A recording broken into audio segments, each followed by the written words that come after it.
శ్రీ గురుభ్యో నమః. శ్రీ మహాగణాధిపతయే నమః. శ్రీ సరస్వత్యే నమః. భక్తులారా, భాగవతం చెప్పుకున్నాం మనం ప్రతిరోజు కూడాను సత్సంగంలో భాగంగా. నేటి వరకు మనం 3 స్కందాలు పూర్తి చేసాం. 12 స్కందాల్లో 4వ స్కందాన్ని 51 భాగాలుగా చెప్పుకున్నాం. ఈ రోజున 52వ భాగాన్ని చెప్పుకుండే ముందు ఈ గ్రంథాన్ని రాసిన వ్యాస మహర్షిని ప్రార్థన చేసుకుందాం. వ్యాసాయ విష్ణు రూపాయ వ్యాస రూపాయ విష్ణవే నమో వై బ్రహ్మనిధయే వాసిష్ఠాయ నమో నమః. సమర్థ సద్గురు సాయినాథ్ మహారాజ్ కీ జై.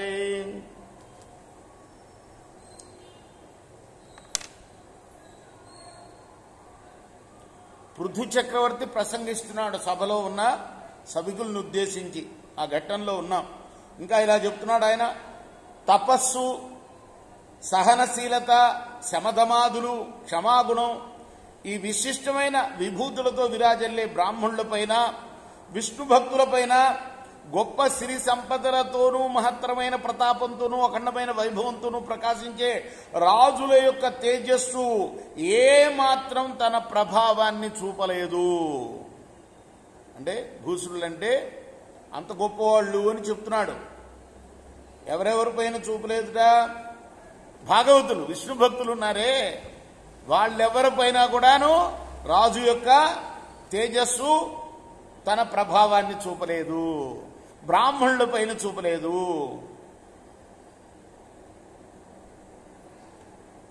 శ్రీమన్నారాయణుడు బ్రాహ్మణులను దైవంగా భావిస్తాడు. బ్రాహ్మణుల పాదపద్మ పరాగాలను ప్రీతితో తన శిరస్సును ధరిస్తాడు ఆయన.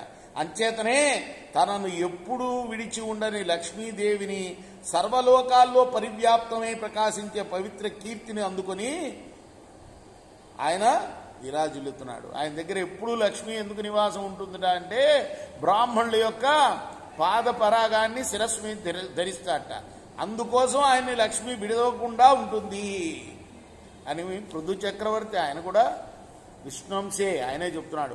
బ్రహ్మవేత్తలైన బ్రాహ్మణులను సేవిస్తే మహాత్ముల్లో అగ్రగణ్యుడు బ్రహ్మజ్యదేవుడు, పురాణ పురుషుడు, సకల గుణ సంపన్నుడైన సర్వేశ్వరుడు సంతోషిస్తాడు. కాబట్టి అటువంటి బ్రాహ్మణులని ధర్మపరులై వినమ్రులై అవశ్యం సేవించండి అని తన ప్రజలకు, తన సభికులకు, తన సభలో ఉన్న వాళ్ళందరికీ కూడా చెప్తున్నాడు పృథు చక్రవర్తి.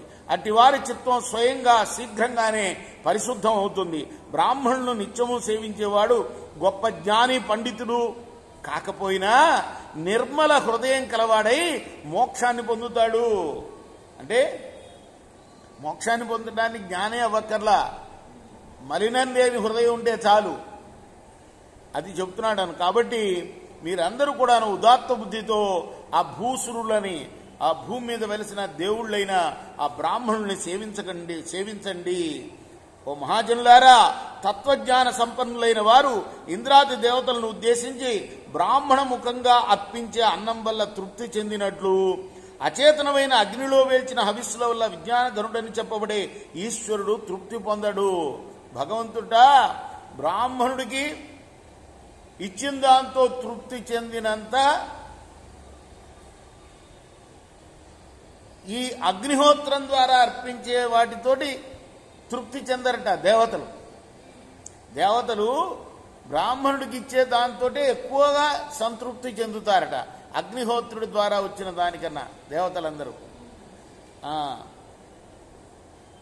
కాబట్టి లోకంలో అగ్నిముఖం కన్నా బ్రాహ్మణుల ముఖం పరిశుద్ధమైనది, అత్యంత ప్రధానమైంది. అందువల్ల సకల జనులు కూడా బ్రాహ్మణులను అర్చన చేయడం ముఖ్యమైంది అని చెప్తున్నాడు.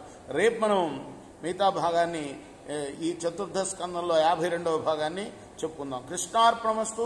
సాయి కృష్ణార్పణమస్తు.